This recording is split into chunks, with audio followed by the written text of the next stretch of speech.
사랑하는 여러분, 오늘 본문인 히브리서 12장 1절에서 3절 말씀을 온전히 우리가 이해하려면 히브리서 12장, 오늘 본문의 바로 앞장이 되는 히브리서 11장을 이해해야 합니다. 왜냐하면 오늘 본문 말씀과 히브리서 11장과는 아주 밀접한 상관관계가 있기 때문입니다. 히브리서 11장, 오늘 본문의 바로 앞장이 되는 히브리서 11장은 그렇다면 어떤 내용일까요? 히브리서 11장을 가리켜서 우리는 흔히 믿음장이라고 말을 합니다. 왜냐하면 그 내용이 믿음과 관련된 내용이기 때문이에요.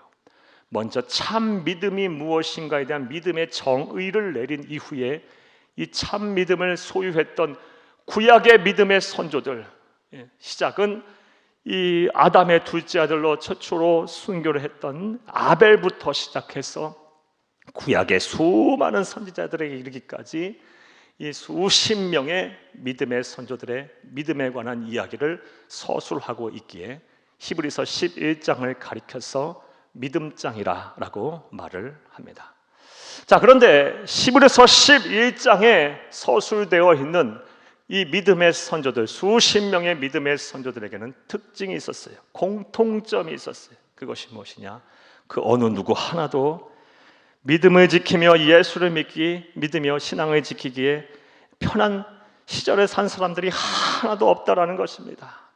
심지어 그들 모두 예수를 믿으면 죽임을 당하고 신앙을 지키면 삶을 포기해야 했고 예수를 부인하면 사는 양자택일의 기로에 다 놓였던 사람들이었습니다.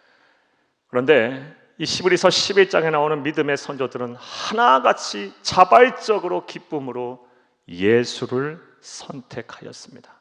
그리고 그 결과 아주 힘든 삶을 살았어요.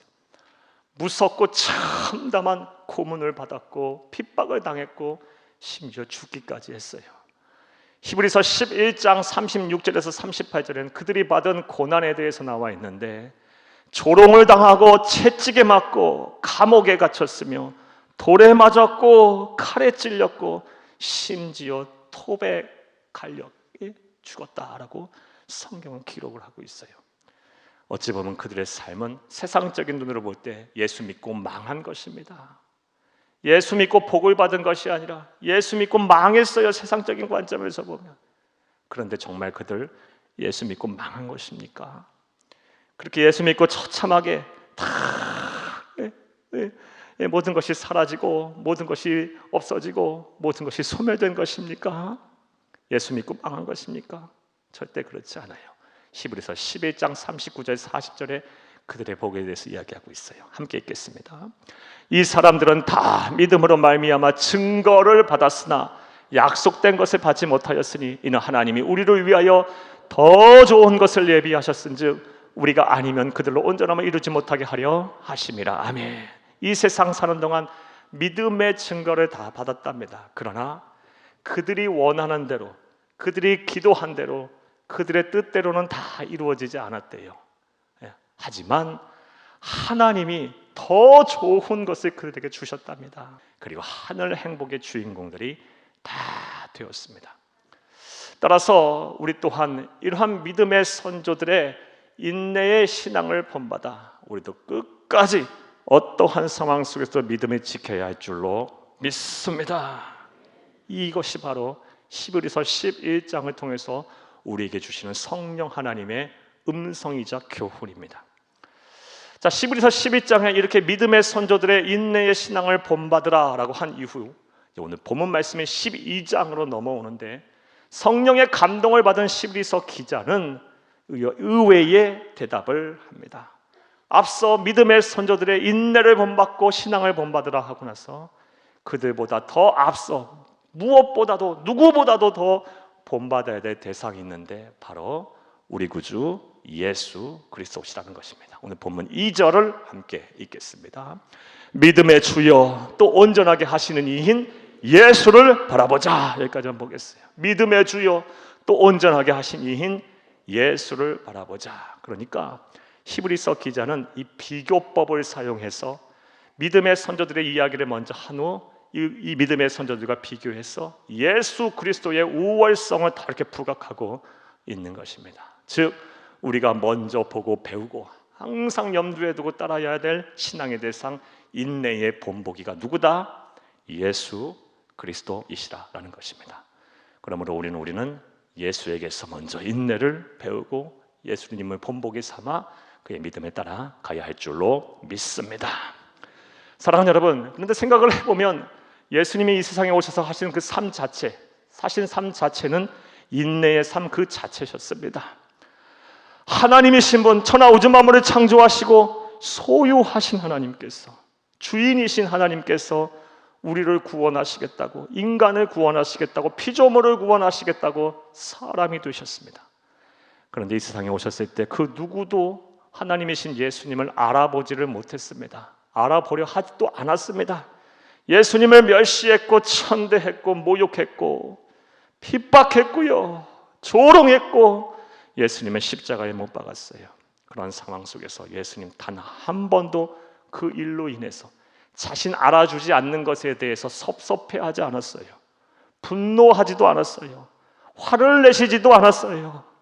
하나님의 뜻대로 살지 아니하는, 하나님의 말씀에 불순종하는 자의 삶에 대해서는 분노하셨을지 모르지만 자신에게 대한 그런 처사에 대해서 섭섭해하거나 분노하거나 화를 내지 않으셨어요. 묵묵히 참으셨어요. 마치 도살장에 끌려가는 어린 양이 묵묵히 입을 다무는 것처럼, 순한 양처럼 우리 어린 양이신 예수님께서 참고 견디셨어요. 그리고 결국 죄와 사망에서 우리를 구원하셨고 만왕의 왕, 만유의 구주가 되셨습니다. 예수님은 인내함으로써 우리를 구원하셨고 인내함으로 세상을 이기셨습니다. 그러므로 예수님에게 귀한 영생의 은혜, 구원의 은혜를 선물 받은 우리, 예수님처럼 살기로 작정한 예수님의 제자된 우리 또한 이러한 예수님을 본받아 우리 또한 인내로서 믿음을 지켜 구원을 완성해야 할 것이며, 이 세상 사는 동안 인내함으로 우리 또한 예수님처럼 세상을 이겨야 할 줄로 믿습니다. 자, 이제 이러한 내용과 배경 위에 바탕으로 생각해 보겠습니다.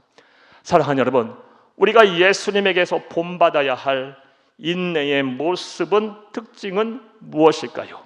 이제부터 따라 하시겠습니다. 첫째로, 고난 속에서도 달리면서 인내하는 것입니다.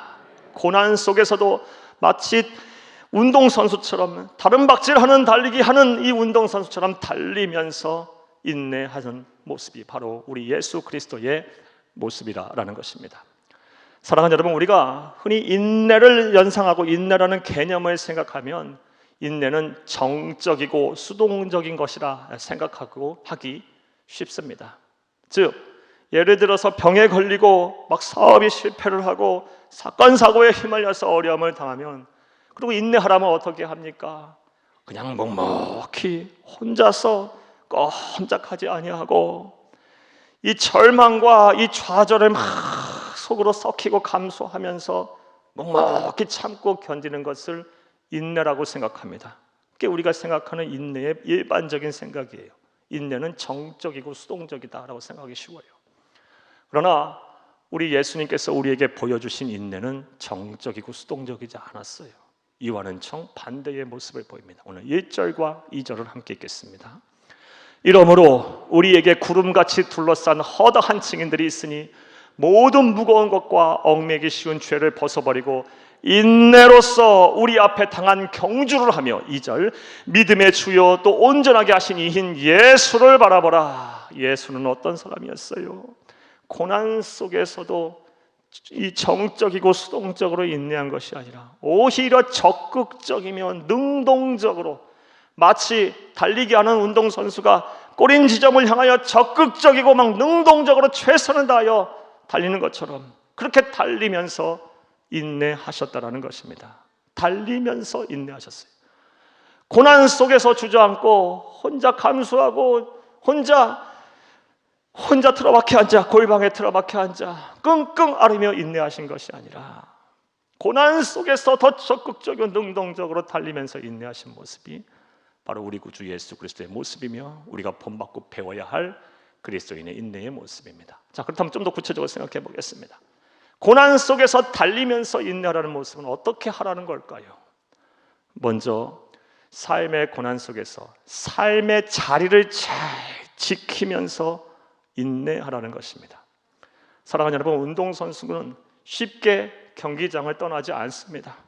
달리기 하는 선수가 출발 지점에 섰을 때 이 경기장을 떠날 때는 도저히 달릴 수 없는 상황이 됐을 때예요. 그리고 그때는 어떻게 합니까? 막 막 울음을 터뜨리면서 막 아쉬워하면서 경기장을 떠나요. 도망치듯 떠나지 않은 사람은 없어요. 왜 그러냐? 운동 경기장이 그 운동선수의 삶의 터전이기 때문이에요. 따라서 우리도 마찬가지예요. 우리에게 고난이 닥칠 때 우리는 도망치듯 삶의 자리를 회피하거나 떠나서는 안 됩니다. 삶의 자리를 잘 지키면서 인내해야 합니다. 그런데 안타깝게도 많은 분들이 그렇지 못합니다. 간단한 고난, 일시적인 고난, 잘 참고 견디면 지나갈 수 있는 고난조차도 인내하지 못하고 삶의 자리를 도망치듯 떠나시는 분들이 참 많아요. 하나님의 백성 그리스도인들은 그렇게 살아서는 안 된다라는 것입니다. 왜냐하면 우리 예수님이 그렇게 안 사셨기 때문입니다. 사랑하는 여러분, 예수님의 공생애 이전의 삶에 대한 성경의 기록은 그리 많지 않습니다. 하지만 성경과 그리고 신뢰할 만한 전승을 보게 되면, 초대교회 전승을 보게 되면 예수님은 삶의 자리, 그 자리가 고난 속에 있다 할지라도 크게 적극적이고 능동적으로 삶의 자리를 잘 지키셨습니다. 신뢰할 만한 전승에 의하면 가난한 목수였던 예수님의 아버지인 요셉이 일찍 죽었다고 합니다. 그러니 우리 예수님께서, 맏아들이신 예수님께서 얼마나 힘든 삶을 보내셨을 거예요. 육신의 어머니인 마리아를 또 책임져야 했을 것이고 줄줄이 딸린 식구들, 동생들 다 건사해야 했을 거예요. 단 하루도 편할 날이 없을 것입니다. 삶의 자리를 묵묵히 지키면서 그 고난 속에서 인내하신 모습이 바로 우리 구주 예수님의 모습입니다. 그러므로 하나님의 백성인 우리, 예수님의 딸처럼 살기로 작정한 우리들은 고난이 찾아올 때 삶의 자리를 잘 지키면서 인내해야 합니다. 삶의 자리를 잘 지켜야 돼요. 가정의 자리를 잘 지키고 내 책임을 져야 할 책임의 자리를 잘 지켜야 돼요. 그러면서 하나님이 주신 힘과 능력을 구하면서 하나님이 주신 힘과 능력으로 고난을 이겨내고 인내하는 것이 바로 성도의 바른 본분입니다. 자, 예수님처럼 고난 속에서 달리면서 인내하라는 것, 먼저 삶의 자리를 잘 지키면서 인내하라는 것입니다. 또한 이 예수님처럼 고난 속에서 달리면서 인내하라는 것은 어떻게 하라는 걸까요? 나아가 고난 속에서 사명을 잘 감당하면서 인내하라는 것입니다. 사랑하는 여러분, 이렇게 사는 것이 바로 고난 속에서 달리면서 인내하는 예수님의 모습이기도 합니다. 사랑하는 여러분, 성경을 보게 되면 예수님은 늘 배고프셨어요. 예수님은 늘 피곤하셨어요. 예수님은 늘 바쁘셨어요. 예수님은 늘 마음고생하셔야만 했어요. 밤낮으로 예수님은 사람들에게 시달리셨어요. 그 시달렸던 사람들도 좋은 의도로 찾아온 것도 아니고 예수님을 어떻게 하면 잡아 죽일까? 어떻게 하면 예수님의 책을 잡을까? 어떻게 하면 예수님을 못되게 할까?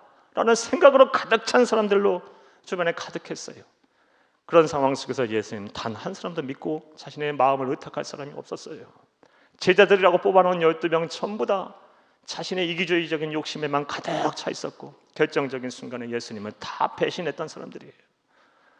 그런 고난 속에서 예수님은 영혼 구원에 위해서 최선을 다하셨어요. 그러면서 인내하셨어요. 영혼 구원 전도하러 다니셨어요. 오늘은 이 마을, 내일은 저 마을로 피곤하고 지치고 힘들고 배고픈 그 배를 붙잡으면서 허기진 배를 붙잡으면서 예수님 복음 전하셨어요. 가난한 자를 찾아가 위로하여 주시고 병든 자를 찾아가서 병을 고쳐주시고 눌린 자를 찾아가서 다시 새 힘을 주셨고 죄인들을 찾아가서 죄사함과 영생의 은혜, 구원의 기쁨을 허락해 주셨어요. 선물하셨어요. 삶 속에서 고난이 있을지라도 고난 속에서 사명을 감당하면서 인내하셨던 모습, 그것이 바로 예수 그리스도의 인내의 모습이며 고난 속에서 달리면서 인내하는 모습임을 믿으시기를 간절히 주의 이름으로 축복합니다. 자, 그런데 안타깝게도 우리 많은 성도님들은 그렇지 못해요. 이 사명을 너무 쉽게 생각하세요. 사명을 헌신짝처럼 버리시는 분들이 너무 많아요. 하나님의 마음을 알아 영혼을 구원하고 전도하라고 하면 나는 너무 바빠, 나는 너무 해야 할 일이 많아, 나는 너무 아파, 나는 너무 가난해, 난 너무 귀찮아 하면서 사명을 헌신짝처럼 여기시는 분들은 너무 많아요. 코로나 상황 속에서 이 코로나 때문이라는 이 6글자로 모든 것을 다 용서받을 수 있고 모든 것이 다 허락받을 수 있다고 생각하는 시대를 지금 우리는 살고 있어요. 사랑하는 여러분, 그러나 그것이 아니에요. 하나님 앞에서 사명은 지엄한 거예요. 반드시 감당해야 되는 거예요. 여러분, 여러분에게 여쭙겠어요. 여러분이 지금 소홀히 하고 계시는 사명이 무엇입니까? 여러분이 하나님 앞에 받은 그 사명이 무엇입니까? 하나님의 마음이 여러분의 마음으로 저와 여러분은 그 하나님의 마음은 다 소유하여 하나님의 나라를 이 땅에 이루기 위해서 영혼군에 최선을 다하는 저와 여러분이 되어야 할 줄로 믿습니다. 또 예수님에게서 본받아야 할 인내의 모습 두 번째는 무엇일까요? 따라 하시겠습니다. 둘째로 고난당함을 기뻐하며 인내하는 것입니다. 예수님이 인내의 모습, 고난당하는 것을 기뻐하면서 인내하셨어요. 오늘 본문 2절을 함께 읽겠습니다. 믿음의 주여 또 온전하게 하시는 이 예수를 바라보자. 그는 그 앞에 있는 기쁨을 위하여 십자가를 참으사 부끄러움을 개의치 아니하시더니 하나님 보좌 우편에 앉으셨느니라. 아멘. 십자가를 기쁜 마음으로 참으셨어요. 부끄러움을 개의치 않으셨어요. 우리 주님은 악에 받쳐서 인내하지 않으셨어요. 한번 두고 보자, 절치부시 막 고진감래하면서 이렇게 인내하시지 않았어요.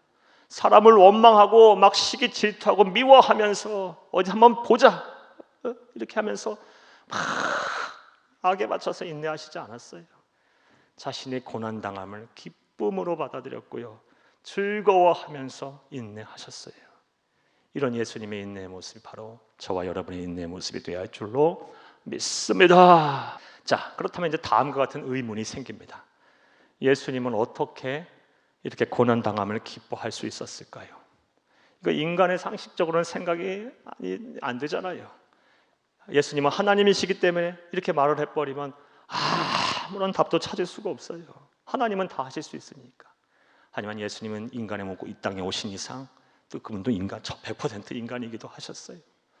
자, 그렇다면 예수님은 어떻게 고난당함을 기뻐하며 즐거워하셨을까? 그 답이 무엇일까?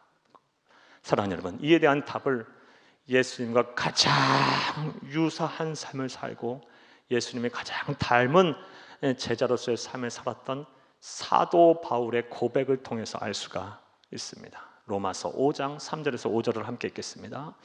다만 이뿐 아니라 우리가 환난 중에도 즐거워하나니 이는 환난은 인내를, 인내는 연단을, 연단은 소망을 이루는 줄 알미로다. 나는 환난 당하는 것에 즐거워한다. 우리는 다 기쁘다. 왜? 환난은 인내를 낳고 인내는 연단을 낳고 연단은 소망을 낳기 때문이다. 즉 환난 속에서도 고난 속에서도 즐거워할 수 있었던 이유는 사도 바울에게는 소망이 있었기 때문이에요. 소망이 무엇입니까? 앞으로 이루어질 것에 대한 선하게, 모든 것이 선하게 이루어질 것이라는 믿음과 확신이에요. 바람이에요. 그런 확신이 있었기 때문에 지금 당하는 고난이 즐거운 거예요. 기뻤던 거예요. 우리 예수님도 이런 확신이 있었기에 예수님께서 그 십자가에 모진 고통 앞에서도 즐거워하면서 기뻐하셨던 것입니다. 사도 바울의 말을 통해서 또 알 수 있어. 로마서 8장 18절 말씀에 현재의 고난은 장차 받을 영광과 좋게 비교할 수 없도다. 소망을 갖고 있었어요. 또 그리고 예수님의 말씀을 통해서도 알 수 있어요. 마태복음 5장 11절 12절 말씀에 보면 내가 너희가 내 이름으로 고난받고 욕을 먹고 멸시를 당하고 박해를 받는 것에 대해서 복이 있다고 말씀하시면서 5장 12절 말씀에 기뻐하고 즐거워하라. 하늘의 상이 크도다 말씀하셨어요. 사랑하는 여러분, 지금 예수를 위하여 신앙을 지키는 것으로 인해서 고난을 당하고 계십니까? 손해를 보고 계십니까? 예수 믿는다는 이유로 여러 핍박과 어려움 속에 계십니까? 견뎌야 할 것이 있으십니까? 즐거워하세요. 기뻐하세요. 이 고난 너머 하나님께서 예비하시고 준비하신 크고 놀라운 영광이 우리를 기다리고 있어요. 물론 때로는 내 마음과 내 뜻대로 이루어지지 않아요. 앞서 우리 히브리서 11장에 우리 믿음의 선조들의 모습을 통해서 와 있듯이 그들이 이 세상 사는 동안 그들의 마음과 그들의 생각대로 다 뜻이 이루어지지 않았어요. 하지만 하나님께서는 그들의 생각을 뛰어넘는, 우리의 생각을 뛰어넘는 더 좋은 것을 예비하시고 그들에게 주셨고 또 우리에게 주실 것입니다. 사랑하는 여러분, 우리 예수님의 인내는 그런 인내셨어요. 완전하고 순전하고 완벽한 인내셨어요. 고난당함을 즐거워하세요. 예수 믿는 것에 대해서 어려움을 당한다면 기뻐하세요. 예수로 인해서 손해를 본다면 즐거워하세요. 기뻐하세요.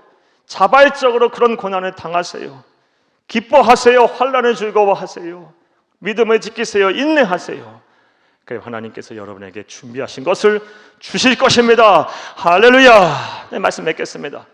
사랑하는 여러분, 요한계시록 21장 말씀에 보면 천국에 대한 묘사가 나와요. 그 요한계시록 21장에 나오는 천국이 얼마나 아름답고 화려하고 장엄한지 인간의 언어로 표현하기가 참 두려울 정도예요. 그런데 그 중에서 요한계시록 21장 21절 말씀에 보면 천국 문에 대한 묘사가 나옵니다. 우리가 하나님의 나라 천국에 이르렀을 때 제일 먼저 보게 될 관문인 천국 문이 나와요. 그 천국 문이 무엇으로 만들어졌을까요? 요한계시록 21장 21절 함께 읽겠어요. 그 12문은 12진주니 각 문마다 한 개의 진주로 되어 있고 성의 길은 맑은 유리 같은 정금이더라. 이 천국 문이 무엇으로 만들어졌다고요? 진주로 만들었대요. 그렇다면 왜 하나님께서 천국 문을 진주로 만드셨을까요? 다 의미가 있어요. 진주의 뜻이 무엇인가요? 인내예요, 인내.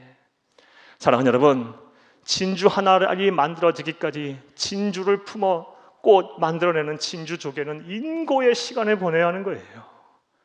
모래와 또 여러 돌덩어리들과 여러 광물질이 이 조개의 몸속에 들어올 때 얼마나 아프고 쓰라리고 힘들겠어요. 자신의 체액을 분비하고 내뱉어서 그걸 모래를 다 감싸고 또 섞고 둥글둥글하게 만들어내는 그 인고의 시간, 고통의 시간을 참고 견디고 나서야 비로소 하늘의 진주가 나온 거예요.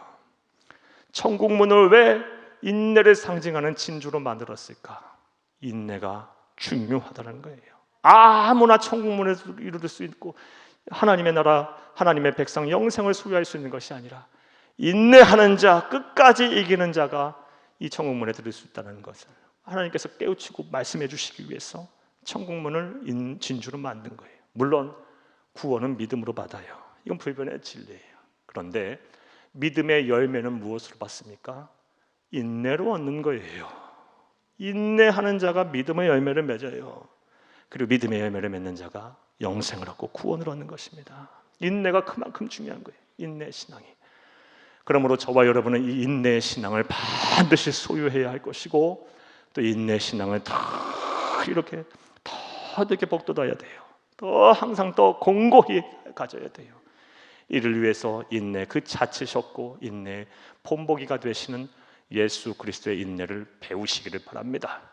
오늘 여러분에게 말씀을 드렸어요. 예수님에게서 배우는 인내의 모습, 삶의 고난 속에서 달리면서 인내하셨어요. 삶의 자리를 잘 지키면서 인내하셨고 고난 속에서 사명을 감당하시면서 인내하시는 적극적이고 능동적인 인내셨어요. 책임감 있는 인내셨어요. 나아가 예수님의 인내는 고난당함을 기뻐하고 즐거워하는 소망을 전제로 놓고 계시는 인내셨어요. 이런 인내, 우리가 예수님에게 배우고 인내를 소유하게 되면 현재 지금 당하는 고난이 그리 어렵지 않을 것입니다. 넉넉히 이길 것입니다. 고난 속에서 오히려 찬양과 감사의 열매를 맺게 될 것입니다. 이런 복이 저와 여러분의 복이 되고 저와 여러분의 은혜가 되기를 간절히 주의 이름으로 축복합니다.